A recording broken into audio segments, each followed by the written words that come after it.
Number 17, Pass Bariksan 2024. Question in Labor Law and Social Legislation.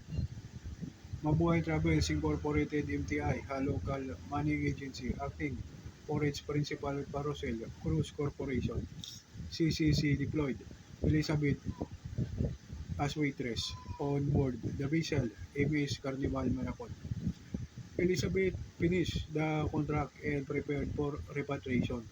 Upon arrival in Manila, Elizabeth complained of episodic chest and neck pains. Elizabeth consulted a cardiologist and diagnosed of mitral regurgitation, allergic rhinitis, and thyroid pathology. Quote unquote. The chest and neck pains of Elizabeth persisted that rendered her unfit for sea service. Elizabeth then filed a complaint for disability benefits against MTI-MCCC. The labor arbiter dismissed the complaint because Elizabeth did not undergo a post-employment medical examination with the company designated physician within 3 working days from arrival in the Philippines. Is the labor arbiter correct in dismissing the complaint for failure of Elizabeth to comply with the mandatory 3-day reportorial requirement explained? Answer yes. The labor arbiter is correct in dismissing the complaint for failure of Elizabeth to comply with the mandatory 3-day reportorial requirement. In Manila, Ship Management and Manning Incorporated and or Hellerpont Ammonia GmbH and Co. KG and or Asusina Ditera versus Ramon Aninang States. According to Section 20A, Paragraph 3 of the 2010 Amended Standard, Terms and Conditions governing the overseas employment of Filipino seafarers on board ocean-going ships (POA) contract when the seafarer suffers work-related illness during the term of his contract, the employer shall be liable to pay for 1.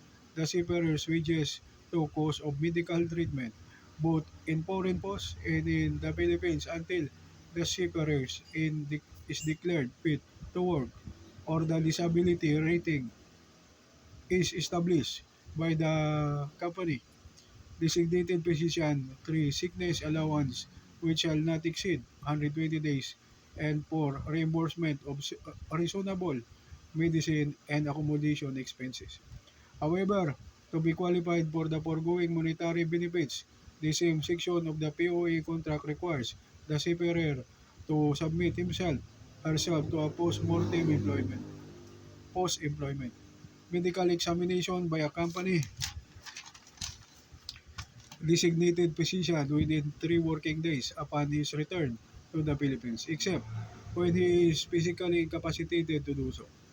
The seafarer is likewise required to report regularly to the company designated physician during the course of his treatment.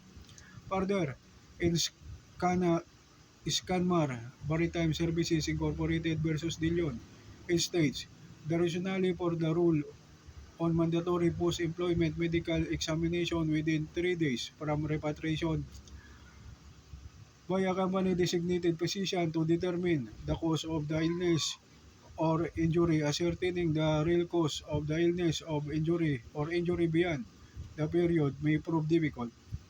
To ignore the rule might set a precedent with negative repercussions like opening floodgates to a limitless number of seafarers claiming disability benefits or causing unfairness to the employer, who would have difficulty determining the cause of claimant's illness because of the passage of time.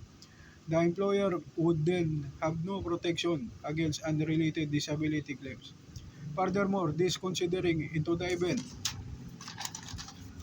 that a seafarer fails to comply with this mandatory reporting requirement, the POA contract provides that the seafarer shall not be qualified to receive his or her disability benefits in contract, and more particularly The POA contract provides that the seafarer shall forfeit these benefits. In same light, it said failure of the seafarer to comply with the mandatory reporting requirements shall result in his forfeiture of the right to claim the above benefits. So that's it. That's my answer for number 17 question. Simple answer, just jurisprudence. Thank you, good day, and God bless.